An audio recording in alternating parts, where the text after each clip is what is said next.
Aloha, this is Todd Davis bringing you another how-to video. Today we will be talking about how to replace bladders on an inflatable kite. I'm going to start with spreading out the kite.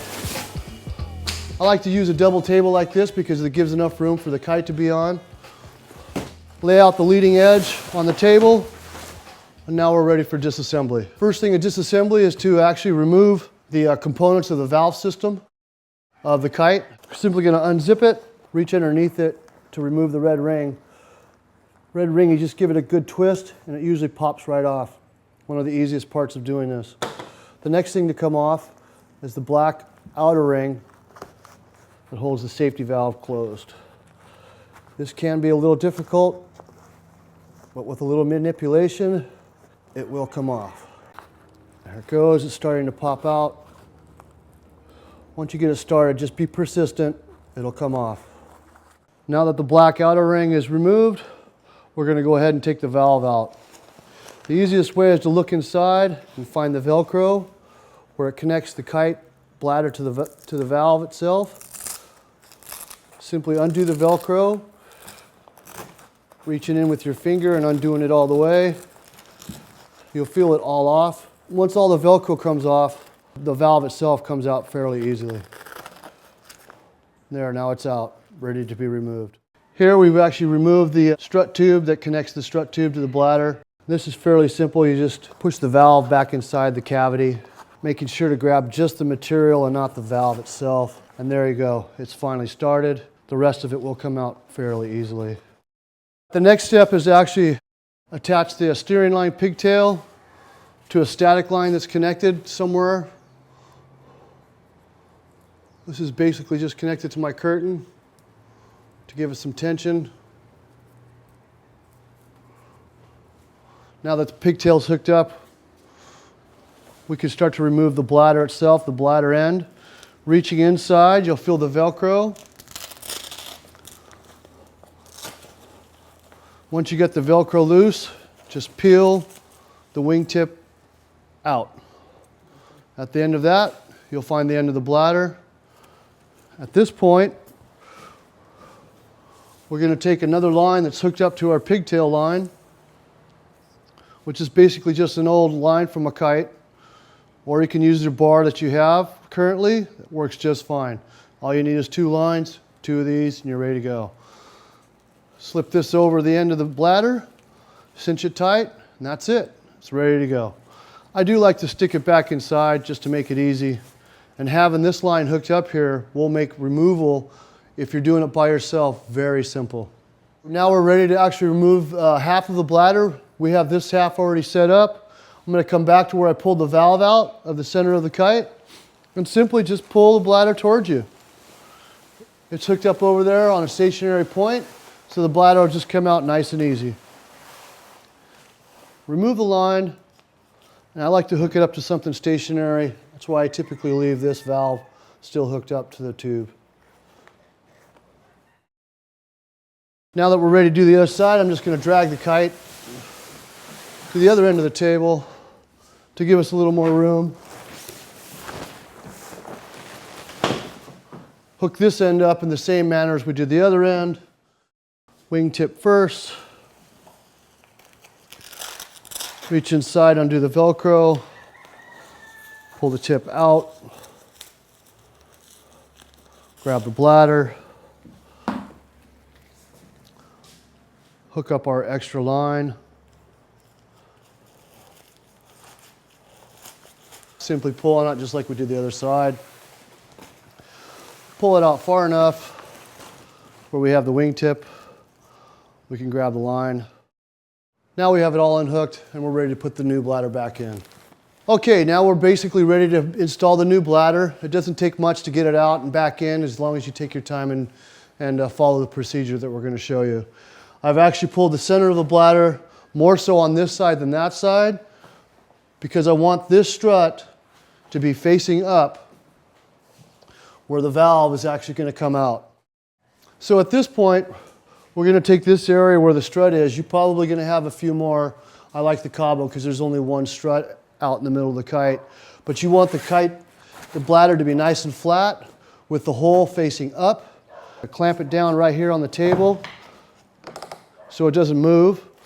This is real important that when we see the bladder valve coming through, we know where to stop. I have here a brand new bladder set from Best. It's easy to pick out which one is the leading edge bladder because it has the valve on it. Basically, I'm just going to unfold this right here next to where it's going to go into the kite. And we're going to orient it to where the way it goes into the kite. Here's the inflation deflation valve, and then the strut valve obviously goes just like that into the kite. So we're going to lay it right next to the kite where it enters the kite, and then we're going to slowly do an S-turn with the bladder right above where it goes in. An S-turn is just the simple fact of folding the bladder neatly on top of itself. We don't want to have any wrinkles. We don't want to have any bends. We just want it folded over nice and neatly on top of itself. That way it will re-enter the kite in a manner that we like. I do like to orient the valve close to where it's going to open. We'll go over that again here in just a second. Keep giving that the S-turn fold until you get to the wingtip. Now that I'm at the wingtip, I'm going to disconnect the line from the tube and simply reattach it to the wingtip. I like using the lark's head just like we use for our kites because they typically don't come undone. At this point, simply, gently reinsert it into the kite. Now that we've inserted the wingtip back into the kite, we're ready to start pulling the bladder back through the kite. Having the kite laying nice and flat is definitely going to help. Having that up is the best part.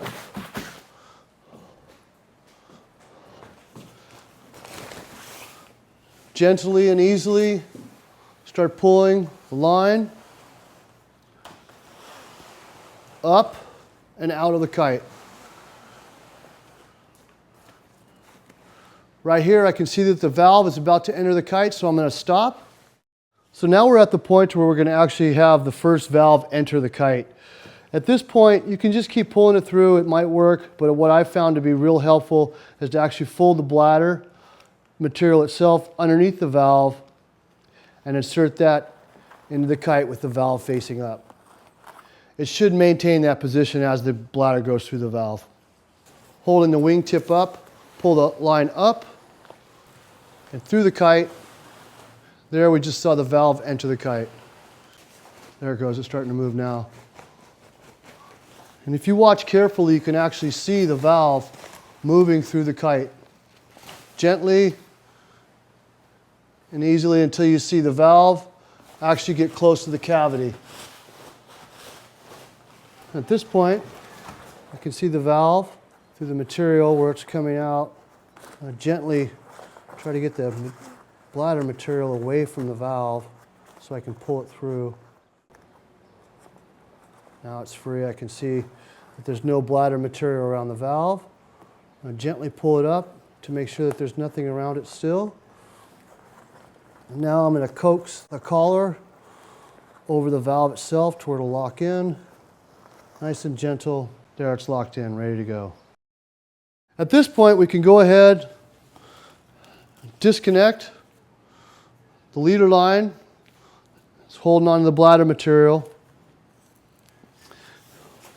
Pull the kite off the edge of the table a little bit and just gently shake it, and the bladder will feed down into the kite itself.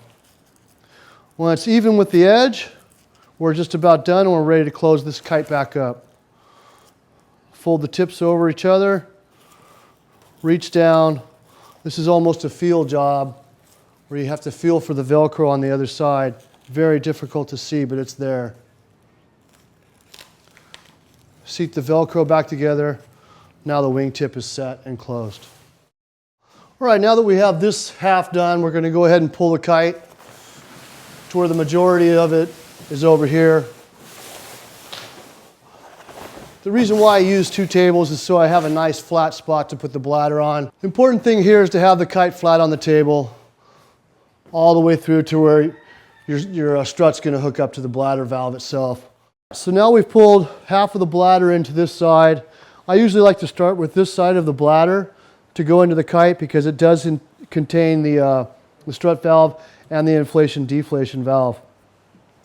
Right here, I'm going to reach in with my hand and grab the strut valve, which you can see it's in my hand. Push my hand through to where I have a clear shot of the opening. And just like before, I'm going to massage the collar around the bladder valve itself until it seats. Nice and easy around it. There you go. Now that one's set. The inflation-deflation valve can be a little trickier and sometimes hard to get in the right spot. What I found is to just center the hole over the valve itself and then press down, and it'll grab the velcro on the other side. Now I'm going to start massaging the collar of the valve to get it to come through. Nice and easy and gently. There it is. Now the inflation-deflation valve is set. I'm going to go ahead and start coaxing this ring around it too. Again, this can be quite difficult and sometimes takes a little bit of persuasion. One of my little tricks is to take an old line, push it through the black ring, give it one complete wrap,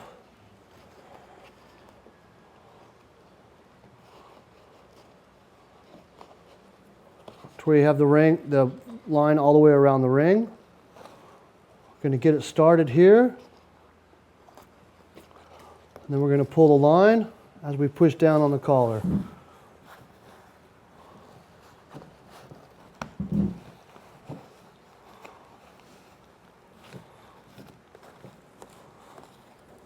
Trying to maintain pressure on everything at the same time as you're pulling the line through. Be patient, it will go through. Boom. That's an easy way to reset that. One of the easiest ways I found for sure. All right, now we're ready to go ahead and install the twist lock part of the valve. This indentation right here is there for a purpose. The purpose is actually for installation. And on the collar, you'll see a small split. There's an obvious split right there. So we're going to take it, orient it correctly, push it on. If we catch it just right, it'll actually twist itself on to the collar until it's fully set. And there it's fully set. So right here, again, I'm going to lay it nice and flat, all the way back to the opening. The wingtip is not as critical. And then I'm going to go ahead and clamp this back down right here next to where the valve comes out of the kite. Now we have the other half of the kite ready to be set up. We're going to do the same thing as before. We're going to take the bladder and make some nice S-folds right over the top of the leading edge. Again, with the valve right next to the opening, that way when it comes through, we're right there on it. A quick lark's head in the line. Slip the wingtip strut back inside there, wingtip end, and simply slip it inside just like we did the last one. Nice and gentle, make sure it's not hanging up on anything. And the same as before, we're going to pull the line up as we're feeding the bladder through the kite. It just makes it the easiest, best manner. As soon as we get to the valve, same scenario as before. We're going to stop. We're going to fold the material underneath the valve and insert it to help ease it through. If done correctly, you should see the valve passing through the leading edge as it gets closer to the spot to where it's going to be. All right, now that we have the valve back on, don't forget to zipper close the kite. A lot of people will fix their bladder, leave a zipper open, inflate the kite, and it will pop. The next thing we're going to work on is the strut bladder, and we're going to replace that. Same as before. Grab the material and try to push the valve back inside itself. It's a little tricky just to grab the strut itself without grabbing the bladder too. So here I think I have a good hold on it. There it goes. It just pushed right in, no problem. Continue working it to where it's free and out. Now that we have the strut valve free of the kite, we're just going to put a nice lark's head over the valve itself, push it into the kite. We're going to come to the opposite end of the kite. You're going to reach inside, undo the velcro that holds the strut closed. Same as the wingtip, just reach your finger inside there. One side it'll work, the other side will be sewn where you won't be able to see it. The easy thing to see is actually where they stitched on the velcro. As you can see on this side there's no stitching, it's just where the flap is closed. So basically you just want to stick your finger in to get the velcro loose. I've already done so. I'm going to pull it back out. There's the wing, the strut end of the bladder. Simply ease it through the kite.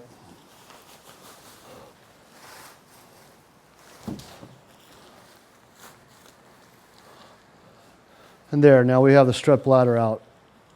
Now we're ready to reinsert the strut bladder into the strut. I'm just going to clamp that down to keep this from moving. A little tip from Todd is to actually take the bladder and invert it into itself. Right at the valve.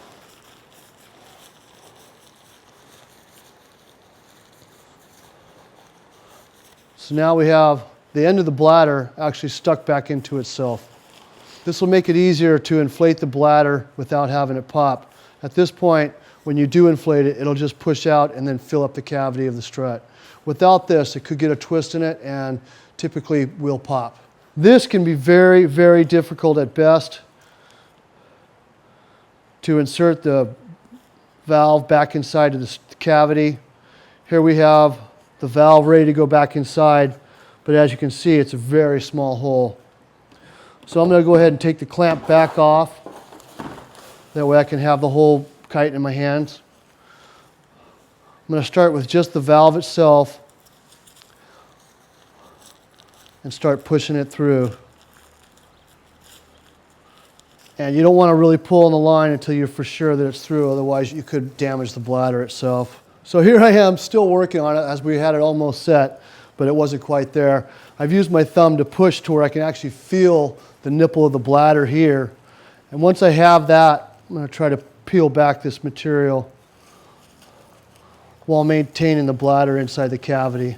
Don't give up. This definitely takes a while. You'll spend more time on the struts than you'll actually spend on the whole time. I do anyway. Spend more time on getting the struts back in the cavity than to replace the whole leading edge. It's taken a little bit of coaxing, but now I can actually feel the valve inside the kite right about here. I know it's going to slide through the rest of it easily. Don't get discouraged. Take your time. Work that as long as it takes. Because at this point, you can really mess up the kite and just be all for nothing. Just like the other bladders, though, the leading edge, we're just going to pull it nice and slowly. The whole assembly should just come through. And because the string is actually attached to the valve, it's going to pull the nipple for the valve out. We're going to keep pulling it. Let's get this string out of here. All right, just as before, we're going to take the line off of the valve. We're going to pull the valve up to the collar. We give a nice little massage to get the collar to seat around the valve. Pulling up on it gently till it seats. Now that's ready to go. I'm going to go ahead to the other end. The clamp off, just as before as we did with the wingtip. We're going to orient the kite toward the bladder will just slip inside, shaking it down a few times. Continue shaking it. Twist it, close it. It's easy enough just to put your finger over the Velcro. That way when you're far enough inside it, you can feel the Velcro on both sides. It's going to keep the Velcro from grabbing. Push the Velcro closed. That's it. Wingtip set. Now that we've got the strut back in, we're going to finish all the rest of the struts and hook up the tubes to the kite. The easiest way to do these is just to moisten the valve body itself. Pinch the tube really close to to the nipple and start pushing it down. Simply just going to push it down to where it's set all the way against the valve body. There you go, the tube's set. Now it's ready for the clamp. Put the clamps on the whole kite, and then we're going to take the kite outside to inflate it. The main thing to remember when you're inflating a kite for the first time is to do it slowly and never inflate the kite very hard. Always look for some twists, some obvious twists in the canopy, and address those before you continue on. If you do have twists, you will have to pull the bladder out and put it back in. That is basically the best and easiest way to do it. If you just take your time in the beginning and you take everything really slow, 9 times out of 10, the bladder will go in the way it's supposed to and everything will be great. Aloha. Thank you for watching our video. If you have any questions, please email me. I love to help people out.